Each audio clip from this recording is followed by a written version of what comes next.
Assalamualaikum warahmatullahi wabarakatuh. Berikut akan kami sampaikan presentasi usulan proyek perancangan sistem penjualan di toko cabang Clean Bubble. Presentasi ini disusun oleh Saya Desi Alsinta dengan NIM 180153 2008. saya Dinda Locita Fitri dengan NIM 1801532029. Saya Nisa Rahma dengan NIM 1801532027. Saya dengan Nuzul Ciantoro dengan NIM 1801532026.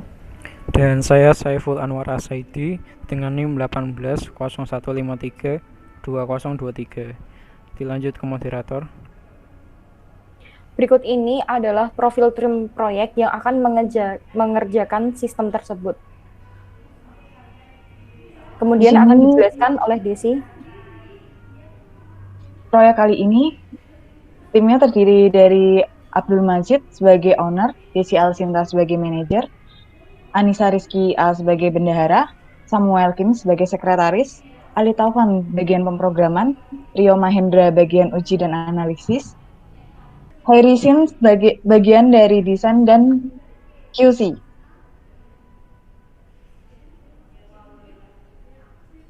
Proyek yang sebelumnya telah kami kerjakan diantaranya adalah sistem dan perencanaan perpustakaan digital pada Perpustakaan Kecamatan Pedurungan pada tahun 2019.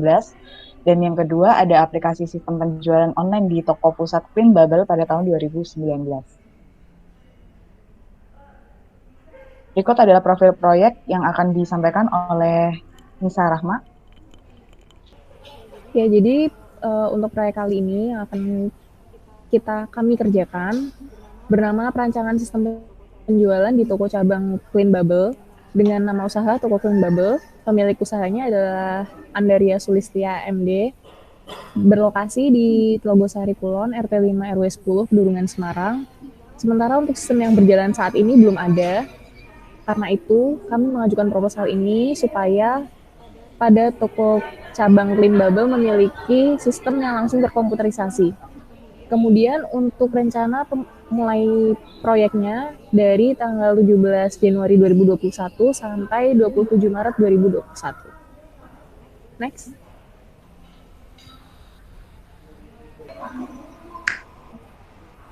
Tujuan proyek yang akan kami buat ialah jadi membuat toko dengan sebuah penyimpanan data yang sudah terkomputerisasi.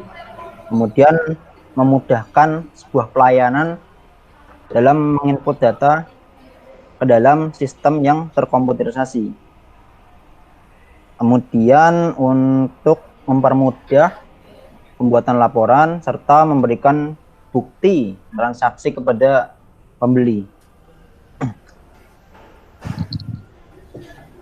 Nah, latar belakang kita membuat proposal ini ialah sistem terkomputerisasi sudah merambah ke berbagai bidang tanpa terkecuali di pertokoan.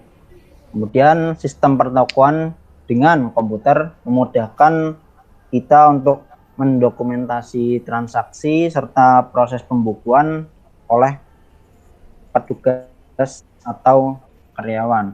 Dan juga sistem terkomputerisasi memudahkan pengembang sistem ke berbagai arah. Lanjut. Kemudian tujuan dan manfaat dari terlaksananya proyek ini diharapkan tentunya membuat sebuah sistem terkomputerisasi pada toko cabang Clean Bubble yang nantinya dapat mencatat seluruh transaksi yang terjadi, mulai dari transaksi pembelian barang, stok, hingga pembelian oleh konsumen.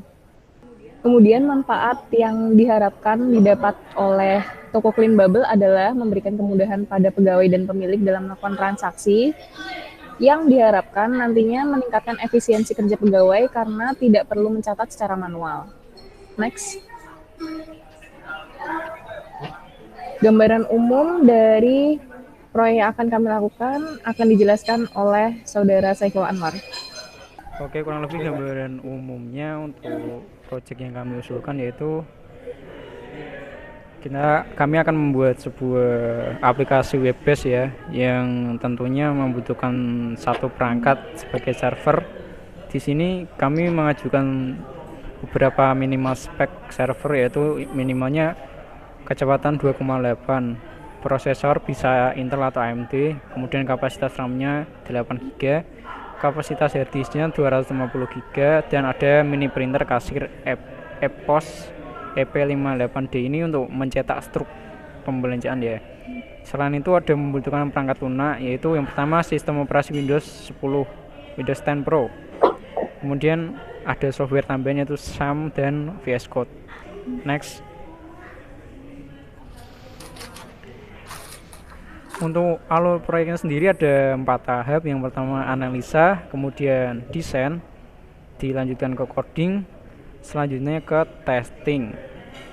Kita lanjut bahas satu-satu ya. Yang pertama yaitu analisa. Yang analisa ini kita menganalisis permasalahan apa yang ada pada toko Clean Bubble. Sebenarnya toko ini tuh memiliki masalah apa sih? Terus kita carikan solusinya, bagaimana bisa membuat sistem terkomputerisasi, kemudian bisa terhubung ke internet dan lain sebagainya. Yang kedua mengenali kebutuhan yang berhubungan dengan proyek perancangan sistem pada toko. Kebutuhannya itu kita butuh apa aja dari klien yang kita ajukan, misalnya butuh informasi data lengkap atau database yang mungkin belum terdata, atau alamat tertentu, misal alamat email, atau mungkin pelanggan-pelanggan yang sudah berhubungan dengan toko tapi belum terdata dan lain sebagainya. Kemudian lanjut ke tahap berikutnya, yaitu tahap desain. Di tahap ini kita akan merancang sebuah sistem mulai dari logo brandnya, mungkin brandnya akan kita ubah ke yang lebih modern dan minimalis. Kemudian kita juga akan merancang sebuah database di mana di situ akan merangkum semua nama pelanggan, terus nama produknya, nama pegawainya dan lain sebagainya.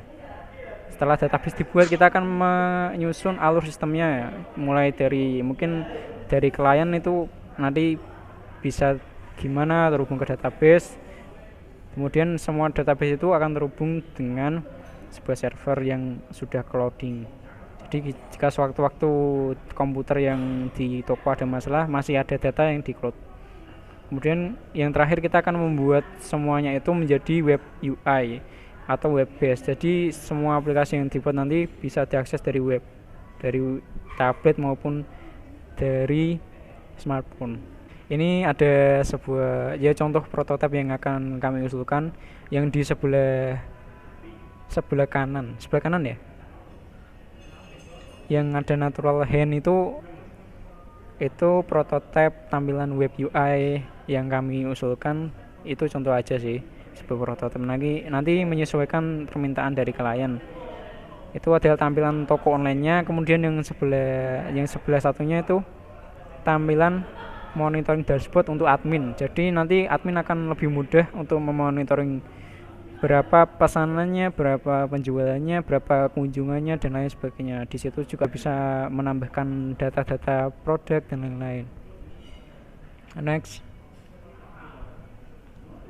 Untuk tahap ketiga itu pembuatan coding. Pembuatan coding dimulai dari yang paling sebelah kiri ini ya, yaitu pembuatan prototipenya.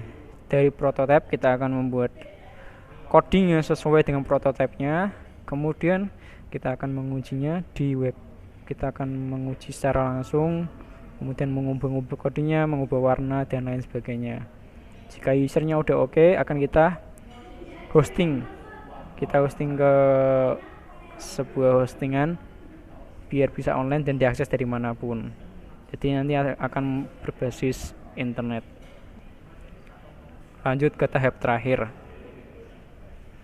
Tahap terakhir yaitu tahap testing, dimana disinilah kunci keberhasilan sebuah proyek tersebut. Yang pertama kita melakukan percobaan sistem yang sudah baru. Mungkin yang dari sistem lamanya masih manual, kita akan bertahap mengalihkan dari yang manual ke sistem yang sudah terkomputerisasi. Kemudian kita akan menguji aplikasinya berjalan dengan lancar atau tidak. Jika tidak berjalan dengan lancar, kita akan mencari bugnya. Ada bugnya di mana? Mungkin ada celah-celah atau kerusakan kecil apa yang perlu diperbaiki. Setelah bugnya diperbaiki semua, kita akan melatih pegawai toko agar bisa menggunakan sistem itu. Jadi agar jika terjadi sesuatu akan minim maintenance. Oke, mungkin itu 4 tahap yang akan dilaksanakan dalam project ini. Selanjutnya ada lampiran rancangan anggaran biaya. Di sini ada 2 pembelanjaan sih. Yang pertama itu biaya pengadaan dan kedua biaya proyek. Di mana biaya pengadaan sendiri ada termasuk biaya pengembalian perangkat berupa software maupun hardware yang sudah kami lampirkan minimal speknya di slide awal tadi. Kemudian termasuk biaya instalasi perangkat. Oh ya, untuk hardware ini sudah termasuk monitor dan komputernya. Sementara biaya instalasi perangkat ini sudah termasuk perakitan komputer sampai komputer bisa dinyalakan dan digunakan. Yang berikutnya adalah biaya proyek, di mana yang tadi sudah dijelaskan sudah kami bagi ke 4 tahap. Ada analisa, desain, coding, dan testing. Di mana setiap tahapnya akan memakan beberapa hari yang berbeda-beda. Nah, untuk biaya proyek ini kami hitungkan berdasarkan harinya dan berdasarkan kesulitan di setiap tahap tersebut. Nah, ini untuk timeline lebih detailnya. Ada 4 tahapan. Karena kami mulainya di pertengahan Januari, jadi di 5 hari pertama atau kurang lebih 1 minggu ya, 1 minggu di Januari ini akan ada fase analisa, kemudian dilanjut ke tahap desain yang kurang lebih memakan waktu sampai dengan 2 minggu. Kemudian tahap ketiga itu coding, ini yang paling lama ya, karena di sini paling susah karena kita harus membuat prototipenya, mengaplikasikannya dengan coding, menguji cobanya, dan lain-lain. Yang terakhir itu tahap testing. Tahap testing ini kurang lebih lamanya sama dengan desain, tapi sebenarnya ini testingnya menyesuaikan dengan kemampuan user menggunakan, karena di sini akan ada namanya pelatihan ke klien yang sudah kita buatkan sistem yang baru. Mungkin berikut usulan dari grup kami, kurang lebihnya mohon maaf. Sekian dari kami. Wassalamualaikum warahmatullahi wabarakatuh. Waalaikumsalam warahmatullahi wabarakatuh.